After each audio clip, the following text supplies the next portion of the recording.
What's good, gamers? Bloodolf941 here, back with another Destiny 2 opinion piece. Before I make too many enemies out there, if y'all could click the like button, hit the subscribe bell, that'd be really, really cool. I put out 2 videos a week, Tuesdays and Fridays at noon Eastern time. I wanted to do more Space Marine 2, but, let's get into that right now.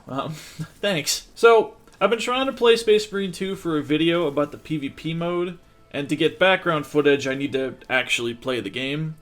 Unfortunately, the game is very unstable right now. We're pre the launch date for people that didn't spend extra money, so that's understandable. And I've been unlucky with even getting into a match once I decided that I was going to record some footage. Really convenient. So while I was waiting, queuing indefinitely into nothing, I've been typing up this since it's on my mind and now you guys get to deal with it.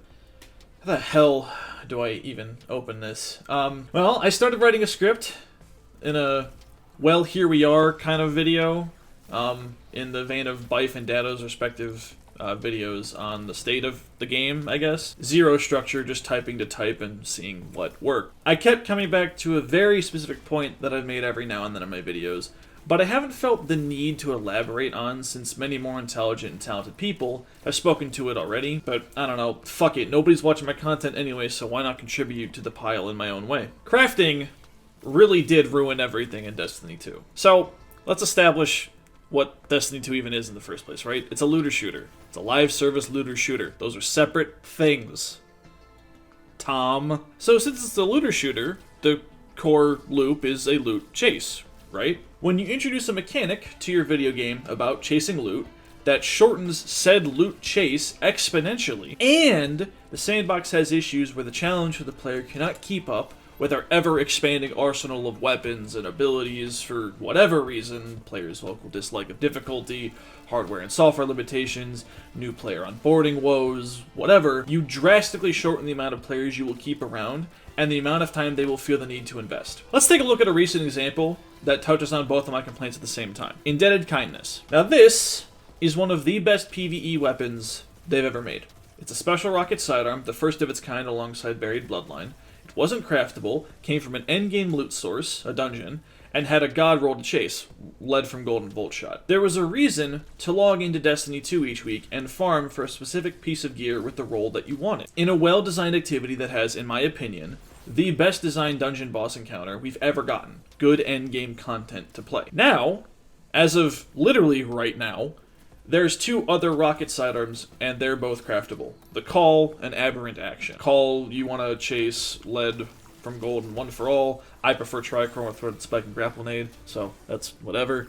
And the Aberrant Action is Heal Clip and Incandescent. Why would you spend time in a more difficult piece of content trying to get the right drop and hoping for that drop to have the exact roll that you want when you could just get your 5 red borders and have a perfect weapon ready to go in 2 minutes? There you go. Look at that. On screen right now. I just got a perfect Aberrant Action. I just did the bare minimum each week. I got my 5 red borders. It's done. Perfectly rolled too. Leveled it up. Didn't have to do anything. Just sat there in a menu and pressed the button. Why bother spending time playing the game or improving when you can just sit in a menu and press a button 17 or so times after doing baby tier difficulty content to get weapons on par with those found at endgame spaces? The only advantage that Indebted Kindness has is that it's arc. And unless you, like, really want Volt Shot to be applied, it doesn't matter. Why fucking bother? All of this to cut down on people being let down by not getting the drop they wanted from a raid or a dungeon. Look, yes, it sucks to not get what you want, right? It sucked when it took Angel 20 tries to get Touch of Malice. 7 weeks of attempts. A lot of time spent in a raid looking for a single piece of gear. It took him even longer to get Mythoclast. 35 Atheon kills. It's 12 weeks on 3 characters. 2 for the last week. I understand that not everybody wants to spend a lot of time running a raid or whatever, right? But you know what we were doing when we were running the raid as a group to get the Mythoclast for one of our buddies? We were playing the game. We were socializing with our friend group. We were having fun and giving each other shit for messing up jumping puzzles or mechanics. We were making fun of Nico for being on Nico time, or Kyle and Dylan for being extremely dumb. We were messing around in private matches before every attempt. We were playing the game. My buddy Dylan has videos of us screwing around doing raid runs, and they're some of the funniest memories I've got of this group of fucking losers I've come to know as my family. After Angel got Touch of Malice, he stopped playing. There wasn't a reason to log in anymore. He had all the weapon patterns from the rest of the raid, and armor is, well, it's Destiny armor. It hasn't been important for like 3 fucking years at this point. And then over time, the rest of the group, minus Cooled and me, drifted off Destiny 2.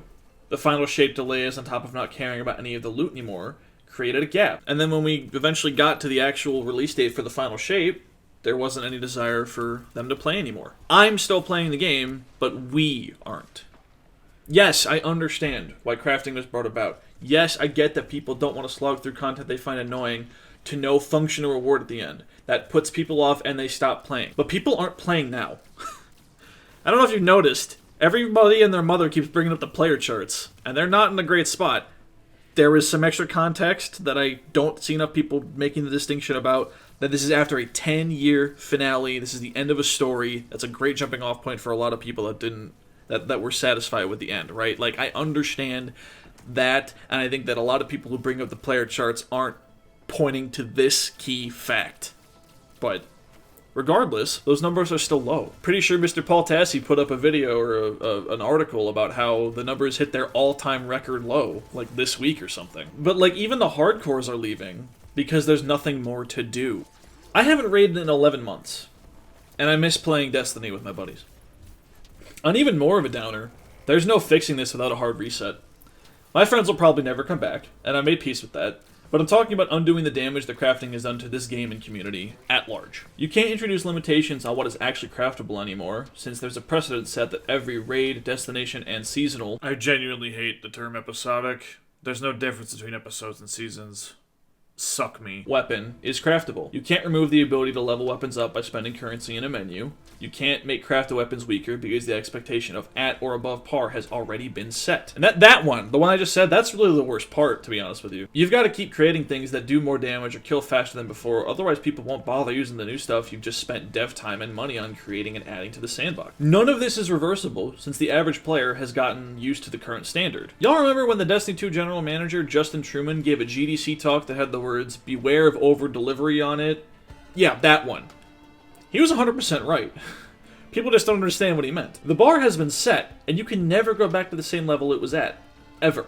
Pandora's box is open, and you can't shut that shit back in. It is impossible to under-deliver without completely alienating everybody. It is impossible to take things back, because that sets the new standard, and you can't ever get anything less out of that standard ever again. Mild side tangent here, but y'all remember the Pirates of the Caribbean trilogy? Specifically Dead Man's Chest and At World's End? I would show examples from the movie, but that's a Disney property, and I don't fuck with that. I'm not risking it. Sorry. The level of CGI in that movie is fucking insane, and it all looks fan-fucking-tastic. But if you talk to anybody that works in CG space, on movies or anything, they all talk about how awful those two movies were because they set a precedent for the industry. You're never going to be able to ask for more money than what they asked for on the Pirates production and get any less of a return. Right? Like, it's not possible anymore. That bar has been set too high, and it ruined everything. Now, I'm going to say some shit that isn't backed up by any evidence that isn't anecdotal, and might very well be extremely off base, but I think I'm correct about this one. If it turns out I'm wrong and there's a revelation like a year from now that proves me to be very incorrect, I will Minecraft myself as penance. You have my word. Now, I'm not blaming Destiny devs for the state that we're at. Over the last few months to a year, we have seen time and time again that executives with zero experience in game dev have decided to die on hills they perceive to be worth dying on, based solely on vocal feedback. Part of being a dev is understanding that the feedback you're getting, the verbatim words from vocal players, isn't actually what the players want or need. Mike Bithell, from Bithell Games, talks about it all the time on Play, Watch, Listen. In his eyes, you have to be able to decipher what players mean and separate it from what they're saying. You need to be able to translate the feedback that you're getting and put it into something meaningful. Players are not bright and don't know how or why things work the way that they do. They're just exceedingly talented at telling you there's a problem. When you see ex-Bungie devs saying that C-suites and management are so very out of touch, when you've got people who've been laid off saying that they were told to remove skating and they had to fight for its existence, when you hear everybody and their mother saying that Bungie devs kick ass but the execs are all fucking stupid with no clue what's going on, it's no small wonder that we're now at the end result of creating short-term solutions to long-term problems. Look guys, we did it! People are happy that they're getting the exact loot they wanted! But what about when they run out of things to chase? What's keeping them around after that? Fuck you, I gotta go buy another car with all the money that you made for me. I absolutely believe that somebody without the knowledge of what they were asking for pushed the dev team into creating a system for fixing the loot hunt. If not that, and there was somebody who refused to listen to concerns brought up about the late-stage repercussions that would result from introducing crafting. There is no fucking way that any game dev would ignore the potential negative side effects of completely restructuring the core loop of their game, because Destiny is a looter shooter, completely restructuring the core loop that their game is built around to be significantly shorter. I thought of this shit, and I'm a fucking idiot. It doesn't make any fucking sense. It makes zero fucking sense that nobody else thought of this shit. I do not believe that there's a solution to be found in Destiny 2. The game is fun, the combat is great, the missions and activities are all as good as they have been for years. There's just no chase. So where does that put us? Well, right now, we're waiting for the 10th anniversary event and communication from Bungie about looking ahead at Frontiers. But I'm hoping for some actual details and not just a name this time. Look, I am begging for a Destiny 3, genuinely. I was right when I said that it wasn't in development, but it very much needs to be. At the current time, Bungie does not have the goodwill to take things away without a complete slate wipe. And then it's going to take time. A very large amount of time, in fact, because games are hard to make. Knowing there's something on the horizon to work towards will definitely help. I'm just unsure if it's going to be enough. Look, I'll still be here. I've said this multiple times. I'll still be here playing, complaining, making videos about guns, or whatever takes off. But if you want people to come back, there's got to be a reason to loot again. There needs to be a reason to log back in and hunt for something again. And crafting has completely removed that. I didn't talk enough about power creep in this video. I don't know how to without getting really angry and getting lost in a tangent.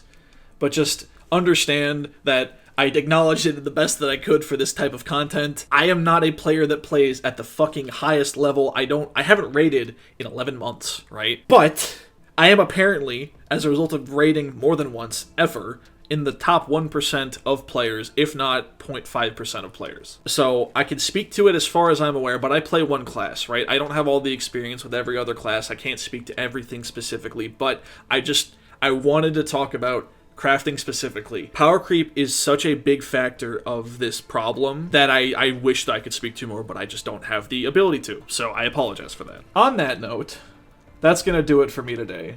Thank you guys for watching. I know that, 1, nobody's going to watch this, but 2, if people do watch it, they're not going to agree with me. Maybe they will. I've seen some people change their tune lately that were originally very much against what I've been saying for years, but now here we are, and things are looking kind of bleak. So, who knows? Maybe I'm wrong. I would love to hear what y'all are thinking about anything I've said in this video in those comments down below. Thank you very much for listening. Thank you very much for watching. Have a wonderful day.